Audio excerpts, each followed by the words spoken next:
داستان کسے کہتے ہیں اور اردو کی اہم داستانیں کون کون سی ہیں؟ اس موضوع پر گفتگو کرنے سے قبل ہمیں یہ سمجھ لینا چاہیے کہ داستان اصلاً زبانی بیانیہ ہے، یعنی یہ سننے سنانے کی چیز ہے۔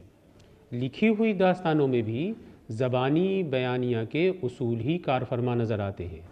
اگر اس نقطے کو پیش نظر رکھا جائے تو داستان پر کیے جانے والے بہت سے اعتراضات خود بخود رفع ہو جائیں گے۔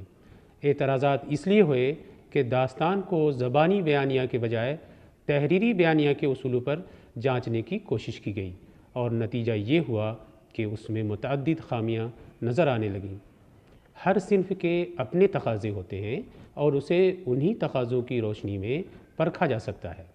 اگر ہم ایسا نہیں کرتے تو اس صنف میں نقص ہی نقص نظر آئے گا۔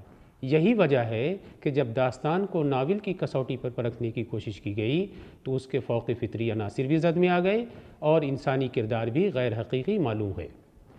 حالانکہ جسے داستان کا عیب سمجھا گیا وہ عیب نہیں، ہنر ہے۔ اس بنیادی نقطے کو ذہن نشیں کر لینے کے بعد اب ہم یہ جاننا چاہیں گے کہ داستان کسے کہتے ہیں۔ اتنی بات تو صاف ہے کہ داستان کہانی کی ہی ایک صورت ہے۔ اس میں بھی قصہ بیان کیا جاتا ہے، لیکن صرف قصہ بیان نہیں کیا جاتا بلکہ قصہ در قصہ کی ٹیکنیک بھی اختیار کی جاتی ہے۔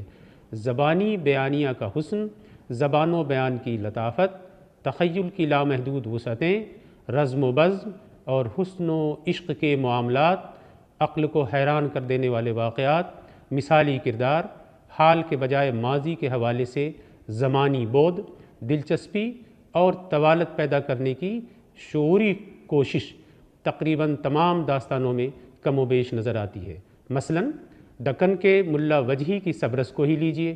اردو کی منثور داستانوں میں اسے تقدم زمانی حاصل ہے۔ اس کا سن تالیف 1635 ہے۔ اصلاً یہ فارسی سے ماخوذ ہے۔ وجہی نے فتاحی سے قصہ مستعار لیا ہے، لیکن مختلف معاملات پر اظہار رائے اور نصیحتوں کی صورت میں متعدد اضافے بھی کیے ہیں۔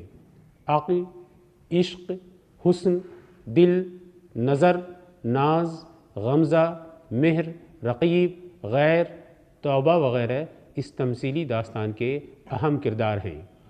یہ انسانوں کی طرح باتیں کرتے ہیں، محبت کرتے ہیں، نفرت کرتے ہیں، رشک و حسد میں مبتلا ہوتے ہیں اور شکست و فتح سے دوچار بھی ہوتے ہیں۔ یہاں ہجر و وصال کی باتیں بھی ہیں، جادو کے کرشمے بھی اور ناقابل یقین واقعات بھی۔ ہم ان عناصر پر اعتراض نہیں کر سکتے کیونکہ ان کے بغیر داستان کا تصور ممکن نہیں۔ عام طور پر داستان گو دور دراز کے حوالے سے قصہ سناتا ہے۔ ہیرو کسی تاجر یا سیاح سے کسی اجنبی شہر یا ملک کی شہزادی کے حسن کی تعریف سن کر یا اس کی تصویر دیکھ کر اس کا عاشق ہو جاتا ہے اور اس کی تلاش میں نکل پڑتا ہے۔ مشکلات اس کا راستہ روکتی ہیں، فوق فطری عناصر اس کی راہ میں حائل ہوتے ہیں۔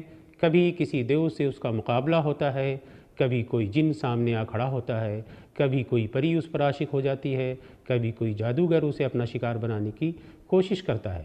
ہیرو ان تمام مراحل سے گزر کر بالآخر ہیروئن تک جا پہنچتا ہے اور اسے حاصل کر کے وطن لوٹ آتا ہے۔ مختصر داستانوں میں بالعموم یہی صورت نظر آتی ہے۔ اردو کی طویل داستانوں مثلاً داستان امیر حمزہ اور بوستان خیال میں دلچسپی کے اور بھی بہت سے مراکز ہیں۔ یہاں عیار کی عیاریاں ہیں اور طلسم کی پراسرار دنیا بھی۔ امر عیار داستان امیر حمزہ کا مشہور کردار ہے۔ سچ تو یہ ہے کہ داستان امیر حمزہ اور بوستان خیال تخیلاتی ادب کا شاہکار ہیں۔ داستان امیر حمزہ بڑے سائز کی 46 جلدوں پر پھیلی ہوئی ہے۔ اس کا اہم ترین اور مشہور ترین حصہ طلسم ہوشربا کے نام سے معروف ہے۔ طلسم ہوشربا کی ابتدائی 4 جلدیں محمد حسین جاہ نے لکھی ہیں اور جلد پنجم، جلد ہفتم اور بقیہ طلسم ہوشربا کے مصنف احمد حسین قمر ہیں۔ طلسم ہوشربا کی جلد پنجم کے 2 حصے ہیں اور بقیہ طلسم ہوشربا بھی 2 جلدوں پر مشتمل ہے۔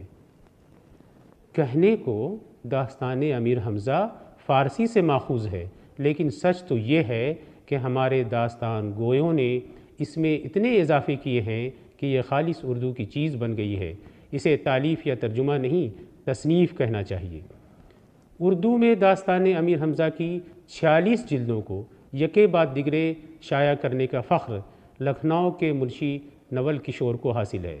اس کی اکثر جلدیں 19ویں صدی کے اواخر میں اور بعض جلدیں 20ویں صدی کے اوائل میں شائع ہوئیں۔ رامپور میں بھی داستان امیر حمزہ کے بہت سے دفاتر قلم بند ہوئے، لیکن ان کی اشاعت کی نوبت نہیں آئی۔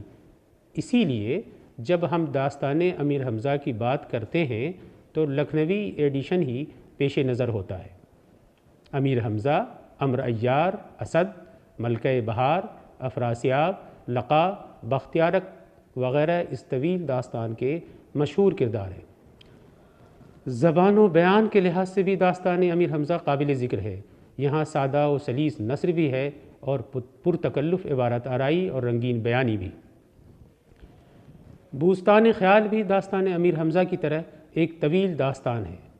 میر محمد تقی خیال نے اسے فارسی میں 15 جلدوں میں قلم بند کیا تھا جو شائع نہ ہو سکیں۔ البتہ اردو میں اس کے تراجم دہلی سے بھی شائع ہوئے اور لکھنؤ سے بھی۔ بعض ابتدائی تراجم سے قطع نظر بوستان خیال کی زیادہ تر جلدیں 19ویں صدی کے اواخر میں شائع ہوئیں۔ اپنے زمانے میں ان ترجموں کی خاطر خواہ پذیرائی ہوئی، لیکن یہ بھی درست ہے کہ داستان امیر حمزہ جیسی مقبولیت بوستان خیال کو نصیب نہ ہو سکی۔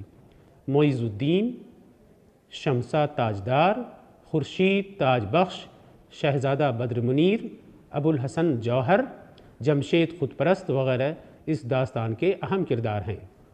اب مختصر داستانوں پر ایک نظر ڈالتے ہیں۔ ابتدا میں جو داستانیں قلم بند ہوئیں ان میں عیسوی خاکہ قصہ مہر افروز و دلبر، تحسین کی نو طرز مرصع، مہر چند کھتری کی نو آئین ہندی اور شاہ عالم ثانی کی عجائب القصص قابل ذکر ہیں۔ قصہ مہر افروز و دلبر کا سن تالیف 1732 سے 1759 کے درمیان متعین کیا گیا ہے اور تحسین کی نو طرز مرصع کا سال تکمیل 1775 عیسوی قرار پایا ہے۔ اس لحاظ سے ہم کہہ سکتے ہیں کہ شمالی ہند میں مختصر داستانوں کو تحریری شکل میں پیش کرنے کا سلسلہ 18ویں صدی کے وسط سے شروع ہوتا ہے اور 19ویں صدی میں پایۂ تکمیل کو پہنچتا ہے۔ 1800 عیسوی میں کلکتے میں ایسٹ انڈیا کمپنی کے انگریز ملازمین کو دیسی زبان سکھانے کے لیے فورٹ ولیم کالج قائم ہوا تو درس و تدریس کی غرض سے قصے کہانی کی متعدد کتابیں بھی تالیف ہوئیں۔ ان میں باغ و بہار، آرائش محفل، طوطا کہانی، بیتال پچیسی، سنگھاسن بتیسی، داستان امیر حمزہ، مذہب عشق وغیرہ قابل ذکر ہیں۔